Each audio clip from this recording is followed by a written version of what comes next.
Hey guys, first fan of the night. First fan of the night. It's me and Pete here today. Yep.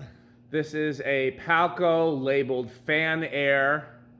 By the way, for behind the scenes content and footage, go to patreon.com/dspiffy. We'd often wondered, thank you, I forgot about those. Yep. Oh no, they need to be off Why is that? because of the buzzing.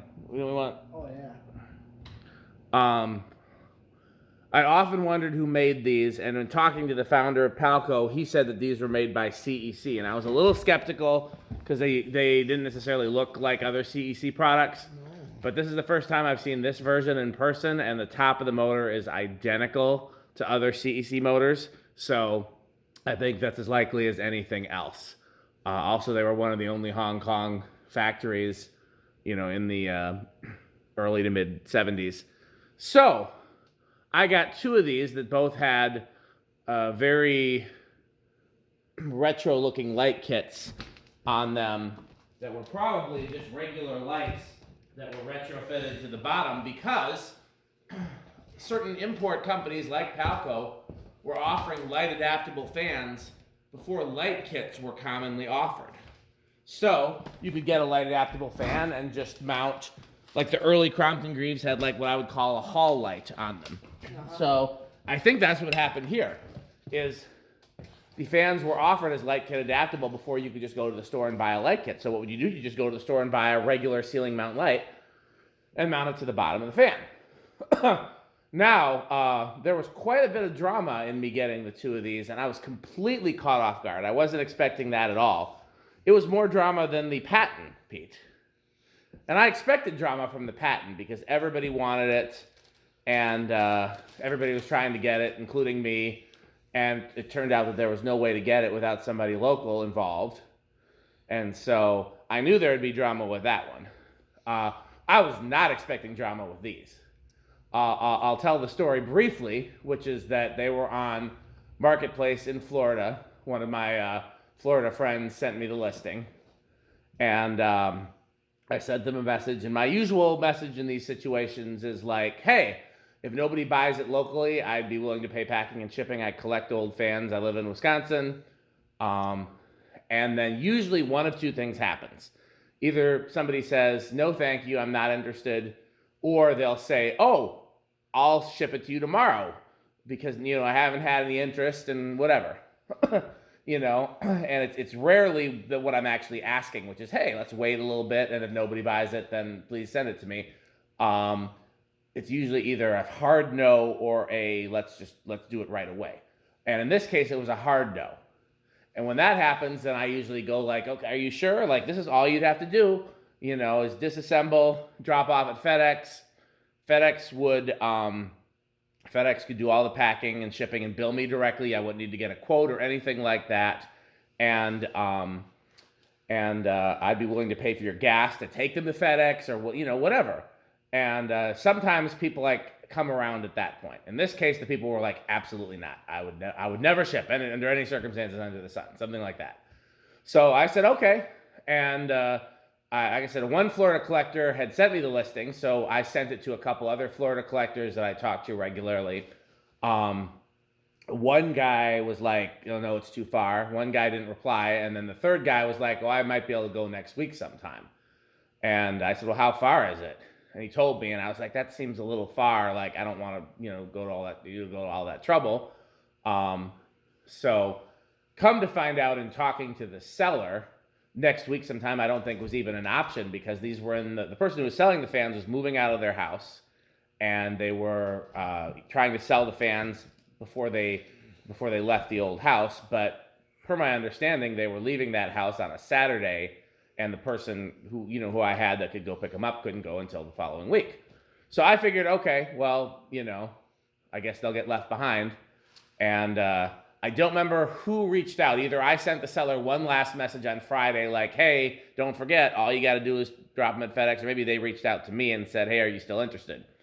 And literally in the time that elapsed between me talking to the seller on Friday and them moving out of their house on Saturday, they managed to get the fans down, take them apart, I got, you know, I always ask for pictures of them disassembled before I say send them to FedEx or whatever. They took them to FedEx. Everything happened all within a very brief window. And yeah, and then so they were on their way to me as of Saturday. And then Sunday, a fan collector that I would have said I consider this person a friend, but I had not talked to them in a very long time. And the last time I talked to them, they had said they were getting out of collecting. Made a post that was very angry, saying who sniped these out from under them and who offered the seller way more than they were asking. And I replied to the post and said, hey, as far as I know, nobody offered the seller way more than they were asking. I got them, and I paid exactly what they were asking for the fans, plus, you know, packing, shipping, handling, whatever the other associated costs were, but I didn't pay a penny over the asking price for the fans. I never do. I don't feel like that's honest.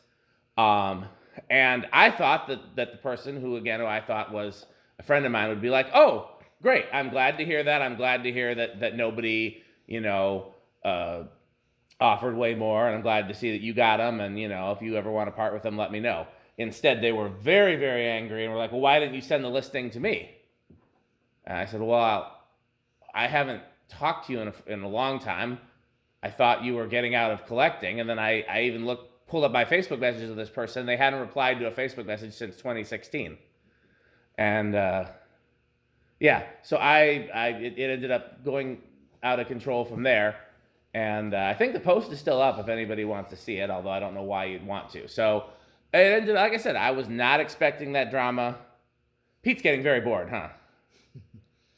You were asking me earlier what happened. That's part of why I was sharing it. No, I was.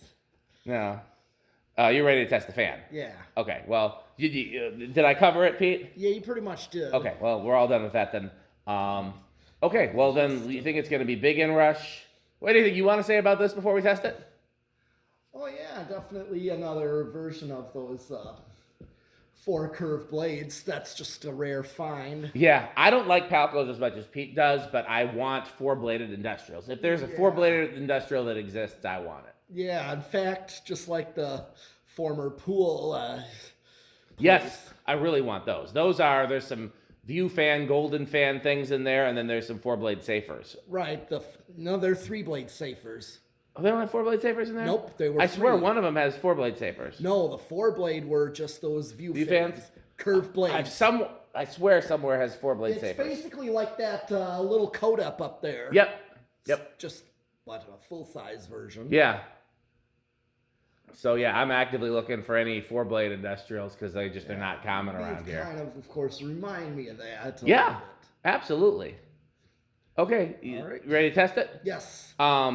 Big inrush, small inrush, no inrush. I'm gonna say big inrush. So I saw. No,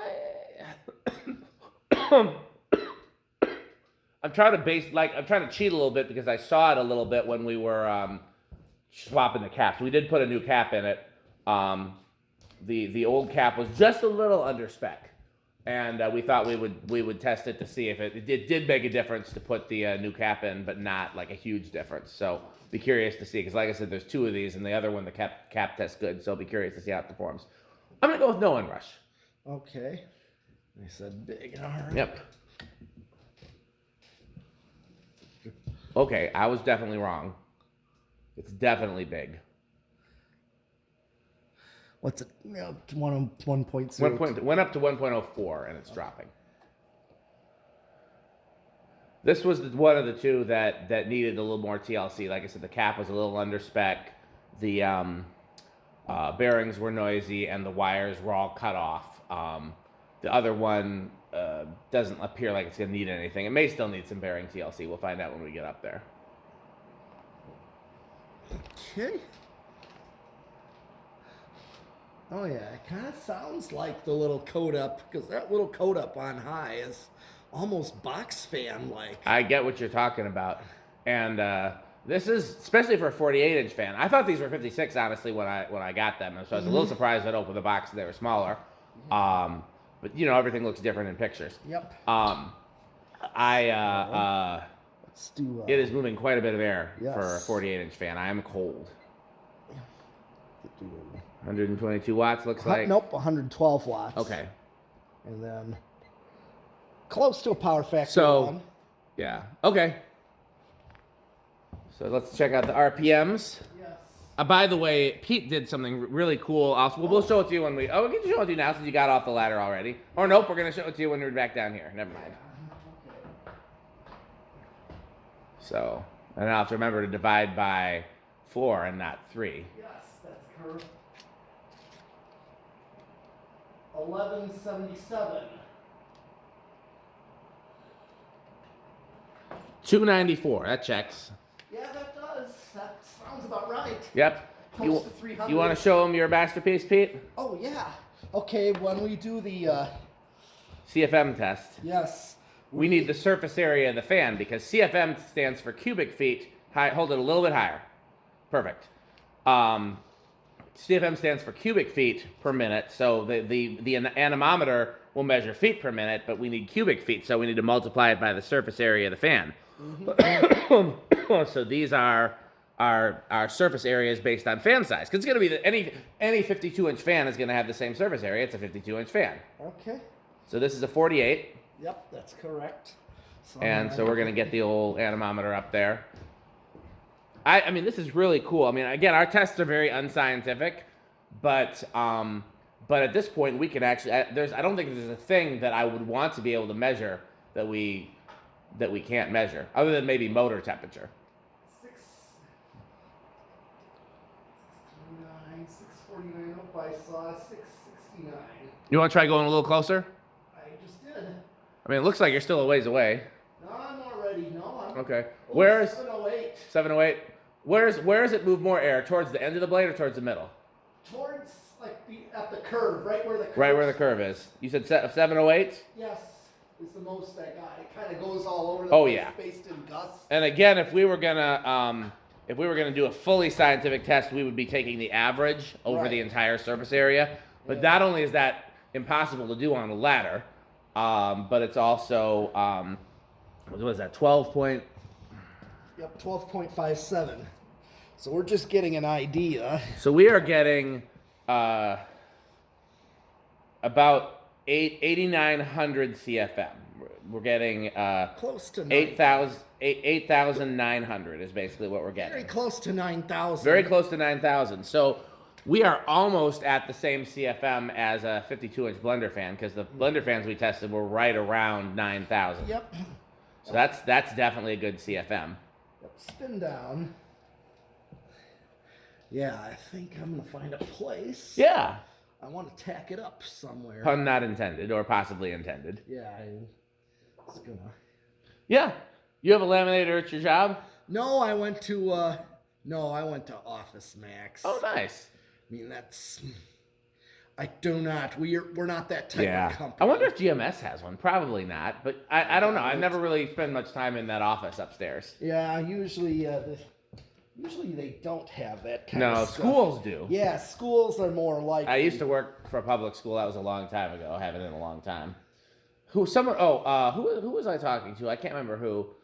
We were saying that if you didn't do machining, you'd be a great maintenance guy or like head custodian for a public school. That'd be a great job for Metal Pete, because you know how to fix things, you don't mind cleaning, and you're good with kids. So. Okay, well, you got stopped. No comment on that from his metalness. Yeah. Still a frowned upon job these days. I would hope not.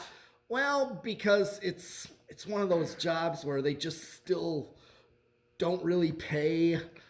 They don't. I haven't looked into it in a long time. I know they don't have a good salary. I know they have good benefits, but the salary might not be competitive. No, because they look at it as like who they need to train, and it's just something they can teach anybody, like mopping and. Not the repair stuff though. Like now you got to actually work on boilers. Yeah, and, I gotcha. Because it's just as much repair as it is cleaning. Right. Well, they're usually separate maintenance guys. Yeah. Well, I mean, I didn't work in the maintenance department, but the school system I worked at, it was all under one umbrella, maintenance and custodial, and the head guy did both. He was over everybody, and there is that guy. And that's what I was saying you would be. But then most of the ones I saw during school were maintenance and custodial, like. Okay. Well, we'll put a pin in this conversation then. All right. So where do you think it's going to start? Where do your other Palcos start? I think more like 5 or 6. They do not start. That's low. what I would have guessed too. And this one's got it seemed like it came to a pretty stiff stop. So I'm going to guess the bearings are pretty stiff in this one still. Yeah, I'm gonna say 6. Okay, I'll say 5 then, since you said right. 5 or 6. 1, 2, 3, 4, 5, 6. Changing mine to 7. Nope, 7.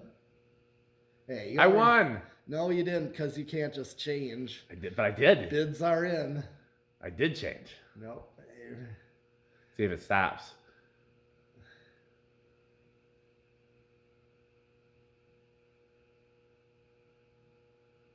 That buzzing you hear, is that from this or is that from the outside light? Outside light. Well, we should turn that off, huh? You want me to do it or you want to do it? Okay, 7's solid. Yep. 8. That's 8. You have something to crunch? Yeah. Oh, yeah, you said. Salt and vinegar chips, the most metal snack of all. Crunch, crunch, crunch, crunch, crunch, crunch, crunch. Still pretty slow on 8. It is. I'm going to go turn that outside light off. Yeah, go ahead. I'm going to use Lightstick, one of our sponsors. Yep. 9. Actually, these are a little noisy too. Let's see. But I don't think we can hear that on camera. But this light, I think we can.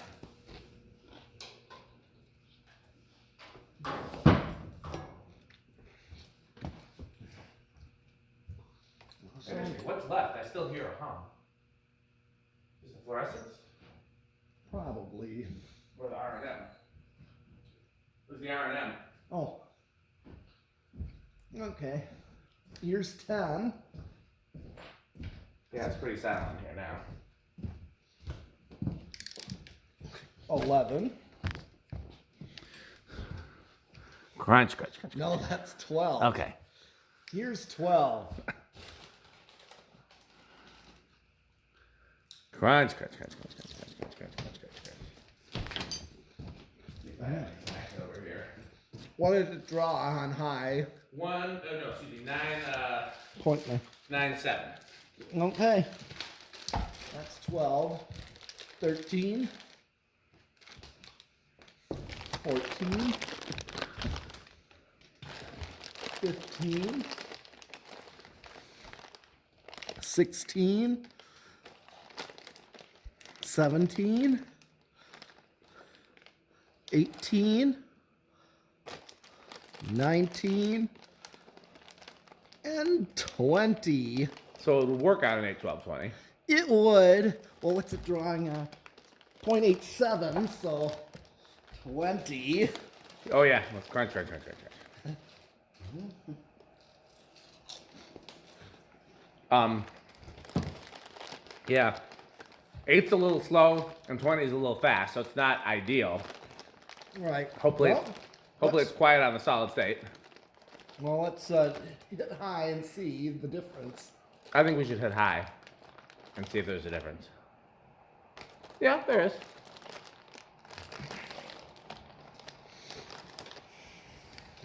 There definitely is. And then there's 22.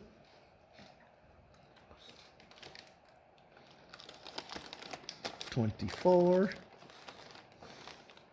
Okay, so I'm right at high with 24. 9.6, it just dropped. Yeah, average of 25 goes over then. Yep, let's see. 25. Or it's right at 9.7. Right at. 26. Okay. Definitely over. Yep. Let's see, it doesn't level off. Sometimes even over, it just leveled. Yep. Okay. So the real question is how noisy it's going to be with the solid state, because it's not ideal with the capacitor-based controls. No.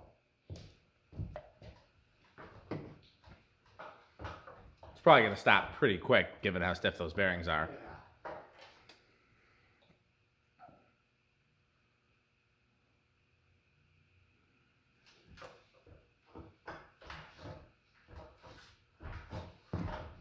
How noisy do you think it's going to be?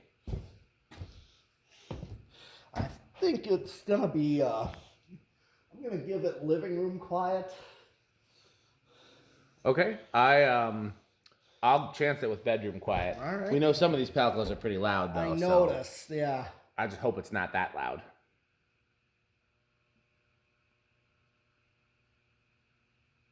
Still stiff. So. Yeah.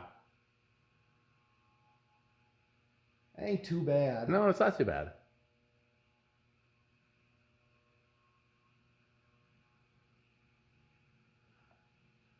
I'd call that bedroom. Yeah. I wish we had a place to install 48-inch industrials, because it seems like some of our coolest industrials are 48-inch. I noticed. And it's just not an ideal size to install, because anywhere a 48 fits, in most cases a 56 would fit. Yep. So, you know, and if it wouldn't, then a 36. You know, it's just it's the least convenient size in my opinion. But we've got several really cool 48-inch industrials. I think what we need to do is the next time we have a place to install fans that just needs a bunch of white fans, we should just do 48s. I don't know where exactly that would be, because the barber shop's going to be dark colored fans. The coffee shop wants copper colored fans. Where else do we have to do some installs? Do you remember anywhere else? GMS, that'd be dark colored fans. Well, that black gold lines you are. Yeah, black gold lines. Well, maybe we're gonna do white fans in the bathroom, but we already got those picked out. Dayton Lascos. Well, yeah, yeah, I guess if anybody, it won't be a surprise if anybody watches all the way to the end of this video. But, yeah. I mean, we could do other industrials in the bathroom and do something like this, but honestly, I'd rather, the whole reason I got those shitty Dayton Lascos was so we'd have fans that we didn't cry if something happened to them there. Right. So, okay. Well, it is, I believe, time to thank our sponsors, is it not? Yes, it is. Okay. So, first of all, our legacy sponsor, the one that makes it all possible, is, of course, FanStick. Yes, here it is. And do we know what the slogans are for FanStick? The solution to all of our problems. The solution to all of our problems. And, of course, the subsidiary Lightstick. Where do they go to find out more, Pete? At buyfanstick.com. And? Fanstick.biz. And you remember about where you can go find out more about Lightstick? Lightstick.biz. And so, also, now what if you wanted a fan stick that was 69% longer and harder? Oh, Fanstick. Fanstick XX. No. Buy fanstickxxx.com for Florida fan stick. Oh, yes. Now 69% longer and harder than regular fan stick. What else we got? We have Taco Burrito Mexico. I recently posted a video of Pete and I at one of the actual Taco Burrito Mexico locations. How was it, Pete? It was pretty good. You were saying that the other location might be a little I do like the other location better. I wonder if it's one of those things where it's the same name but different owners, because the menus were very different too. Sure. And the other one had fans and just, yeah. So we'll definitely have to go back, but that's okay.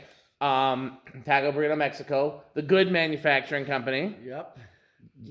We're excellence is... Where excellence is too much.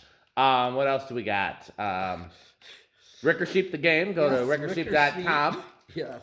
Sperry, the beverage of choice of all fan collectors. Oh, yes. Hold up, a little higher, a little higher. 81220 LLC, where our motto is crunch, crunch, crunch, crunch, crunch, crunch, crunch. Have I covered everybody? Pretty much. So, okay. Well, as always, patreon.com/dspiffy for behind the scenes content. And how else can they support our sponsors, Pete? The Buy FanStick. Thanks for watching.